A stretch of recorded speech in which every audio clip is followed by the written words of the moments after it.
നമസ്കാരം, എല്ലാവർക്കും പുതിയ വീഡിയോയിലേക്ക് സ്വാഗതം. അപ്പോൾ നമ്മൾ നോക്കാൻ പോകുന്നത് ന്യൂ മാംഗ്ലൂർ പോർട്ട് അതോറിറ്റിയിൽ നിന്നിട്ടുള്ള ഒരു ജോബ് നോട്ടിഫിക്കേഷനാണ്. അപ്പോൾ ഗവൺമെൻറ് ഓഫ് ഇന്ത്യയുടെ കീഴിൽ, അതായത് മിനിസ്ട്രി ഓഫ് പോർട്സിൻ്റെ ഷിപ്പിംഗ് ആൻഡ് വാട്ടർവേസിന് അണ്ടറിൽ വരുന്നൊരു സ്ഥാപനമാണ്.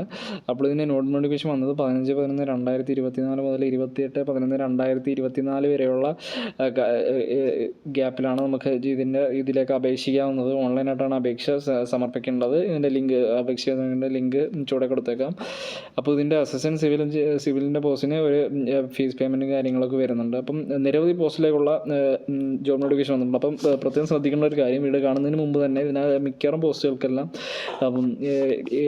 എക്സ്പീരിയൻസ് പറയുന്നുണ്ട്. അപ്പം ഇത് നോക്കിയിട്ട്, അല്ലെങ്കിൽ ഇതിൻ്റെ ജോബ് നോട്ടിഫിക്കേഷൻ ഞാൻ ചൂടെ കൊടുത്തേക്കാം. അപ്പം അത് വായിച്ച് മനസ്സിലാക്കിയതിന് ശേഷം മാത്രം അപേക്ഷിക്കുക. അപ്പം ഇതിന് ജോബ് നോട്ടിഫിക്കേഷൻ ഇതിൻ്റെ ക്വാളിഫിക്കേഷൻ സാറ്റിസ്ഫൈ ചെയ്യുന്നവർ, അതായത് ഇതിൻ്റെ എക്സ്പീരിയൻസ് സാറ്റിസ്ഫൈ ചെയ്യുന്നവർ അപേക്ഷിക്കുക. അപ്പോൾ പോസ്റ്റുകളുടെ എണ്ണം നോക്കുകയാണെങ്കിൽ ഏകദേശം 25ഓളം പോസ്റ്റുകളിലേക്കുള്ള 20ഓളം പോസ്റ്റിലേക്കുള്ള അപേക്ഷ ഇപ്പോൾ വന്നിട്ടുള്ളത്. അപ്പം ഓരോ പോസ്റ്റ് നോക്കുകയാണെങ്കിൽ അസിസ്റ്റൻറ്റ് ഡയറക്ടർ മുതൽ സ്പോർട്സ് ഓഫീസർ വരെയുള്ള പോസ്റ്റുകളുണ്ട്. അപ്പം ഒന്നാമത്തെ പോസ്റ്റിന് അസിസ്റ്റൻറ്റ് ഡയറക്ടറാണ്. അതിൽ ഒരു വേക്കൻസിയാണുള്ളത്. 30 വയസ്സ് വരെയുള്ളവർക്ക് അപേക്ഷിക്കാം. 50,000 മുതൽ 1,60,000 രൂപയാണ് സാലറി സ്കെയിൽ പറയുന്നത്. അതിന് കമ്പ്യൂട്ടർ എഞ്ചിനീയറിംഗിലെ ഡിഗ്രി, അതുപോലെ തന്നെ എക്സ്പീരിയൻസും പറയുന്നുണ്ട്. പിന്നെ വരുന്നത് സീനിയർ അക്കൗണ്ട്സ് ഓഫീസറാണ്. അതായത് ഒരു വേക്കൻസിയാണ്. അത് PWD LV കാറ്റഗറിക്കാണ് വേക്കൻസി റിസർവ് ചെയ്തിട്ടുള്ളത്. ഒരു വേക്കൻസിയാണ്. അത് CA പഠിച്ചിരിക്കണം. ഇന്ത്യയിൽ ഏതെങ്കിലും അംഗീകൃത യൂണിവേഴ്സിറ്റിയിൽ നിന്നുള്ള CA. പിന്നെ 5 വർഷം എക്സ്പീരിയൻസും പറയുന്നുണ്ട്. പിന്നെ മൂന്നാമത്തെ പോസ്റ്റ് അക്കൗണ്ട്സ് ഓഫീസർ ഗ്രേഡ് 1 ആണ്. ഒരു വേക്കൻസിയാണ്. 30 വയസ്സുള്ള വരെയുള്ളവർക്ക് അപേക്ഷിക്കാവുന്നതാണ്. OBC കാറ്റഗറിക്കാണ് ഈ വേക്കൻസി ഉള്ളത്. അതും CA ആണ്. ചാർട്ടേഡ് അക്കൗണ്ട് പഠിച്ചിരിക്കണം. അതുപോലെ തന്നെ 2 വർഷം എക്സ്പീരിയൻസ്.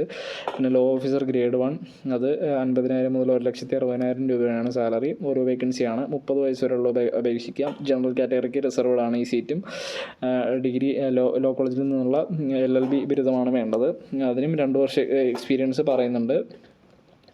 പിന്നെ ഡെപ്യൂട്ടി ഡയറക്ടർ റിസർച്ച് ഒരു വേക്കൻസി 35 വയസ്സ് വരെയുള്ളവർക്ക് ജനറൽ കാറ്റഗറിക്കാണ്. അത് ഡിഗ്രി എക്കണോമിക്സ് പഠിച്ച് അല്ലെങ്കിൽ മാത്തമാറ്റിക്സ് പഠിച്ച് അവർക്ക് അപേക്ഷിക്കാവുന്നതാണ്. 5 വർഷത്തെ എക്സ്പീരിയൻസും പറയുന്നുണ്ട്. പിന്നെ മെഡിക്കൽ ഓഫീസറാണ്. MBBS പഠിച്ച് 40 വയസ്സ് ആണ് ഇത് വരുന്നത്. അത് ഒരു വേക്കൻസിയാണുള്ളത്. അപ്പം പിന്നെ അസിസ്റ്റൻറ്റ് ട്രാഫിക് മാനേജറാണ്. അത് ഒരു വേക്കൻസി 35 വയസ്സുള്ളവർക്ക് അപേക്ഷിക്കാം. അസിസ്റ്റൻറ്റ് അക്കൗണ്ട്സ് ഓഫീസർ 2 വേക്കൻസിയാണ്. 28 വയസ്സ് വരെയുള്ളവർക്ക് അപേക്ഷിക്കാം. CA പഠിച്ചവർക്ക് അപേക്ഷിക്കാവുന്നതാണ്. പിന്നെ civil engineer, assistant civil engineer 5 vacancy ഉണ്ട്. 35 വയസ്സ് വരെയുള്ളവർക്ക് അപേക്ഷിക്കാം. സിവിൽ എഞ്ചിനീയറിംഗിൻ്റെ ഡിഗ്രിയും 2 വർഷം മുൻപരിചയവും ഉണ്ടായിരിക്കണം. പിന്നെ എഞ്ചിനീയർ ഗ്രേഡ് 2 4 വേക്കൻസി, 45 വയസ്സ് വരെയുള്ളവർക്ക് അപേക്ഷിക്കാം. അപ്പം അങ്ങനെ കുറേ പോസ്റ്റുകളുണ്ട്. പിന്നെ എല്ലാം എക്സ്പീരിയൻസ് വേണ്ട പോസ്റ്റുകളാണ്. അപ്പം ഇതിൻ്റെ നോട്ടിഫിക്കേഷൻ ഞാൻ താഴെ കൊടുത്തേക്കാം. അപ്പം ഇതിന് വയസ്സുള്ളത് വരുന്നത് SC/ST കാറ്റഗറിക്ക് 5 വർഷവും OBC കാറ്റഗറിക്ക് 3 വർഷവും അവരുടേതായിട്ടുള്ള വയസ്സ് ലഭിക്കുന്നതാണ്. PWD കാറ്റഗറിക്ക് 10 വർഷവും അതിൻ്റേതായിട്ടുള്ള വയസ്സുള്ളവ് ലഭിക്കുന്നതാണ്. അപ്പോൾ ഇതിൻ്റെ ഡീറ്റെയിൽഡ് നോട്ടിഫിക്കേഷൻ വായിച്ചു നോക്കിയതിന് ശേഷം മാത്രം ഇത് അപ്ലൈ ചെയ്യുക. ഇത് ആപ്ലിക്കേഷന് ശേഷം ഒരു ഓൺലൈൻ ബേസ്ഡ് എക്സാം ഉണ്ടായിരിക്കും. അതിൻ്റെ അടിസ്ഥാനത്തിലായിരിക്കും ഫർദർ പ്രോസസ്സ്. പിന്നീട് ഇൻ്റർവ്യൂ കാണും. അതിൻ്റെയൊക്കെ ബേസിസിലായിരിക്കും ഇതിൻ്റെ ലാസ്റ്റ് റാങ്ക് ലിസ്റ്റ് വരിക. അപ്പം ഫുള്ള് നോട്ടിഫിക്കേഷൻ വായിച്ച് മനസ്സിലാക്കിയതിന് ശേഷം നിങ്ങൾ ഈ ക്വാളിഫിക്കേഷൻ സാറ്റിസ്ഫൈ ചെയ്യുന്നുണ്ടെങ്കിൽ മാത്രം അപേക്ഷിക്കുക.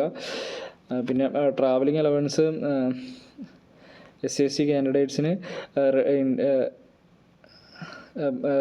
കാൻഡിഡേറ്റ്സിന് ട്രാവൽ അലവൻസ് ഉണ്ടായിരിക്കുന്നതാണ്. ഇൻ്റർവ്യൂവിന് കോൾ വന്നതിന് ശേഷം അതിൻ്റെ ട്രാവൽ അലവൻസ് അവർ റീഇംബേഴ്സ് ചെയ്യുന്നതാണ്. അപ്ലൈ ചെയ്യേണ്ട നോട്ടിഫിക്കേഷൻ കാര്യങ്ങളും ലിങ്ക് താഴെ കൊടുത്തേക്കാം. അപ്പോൾ ഇതിൻ്റെ എങ്ങനെ അപ്ലൈ ചെയ്യണമെന്നുള്ളതെല്ലാം ഇതിനകത്ത് പറയുന്നുണ്ട്. അപ്പം ഇതിൻ്റെ ലിങ്ക് താഴെ കൊടുത്തേക്കാം. അപ്പോൾ ഇത് വായിച്ച് നോക്കി അപ്ലൈ ചെയ്യുക. Thank you.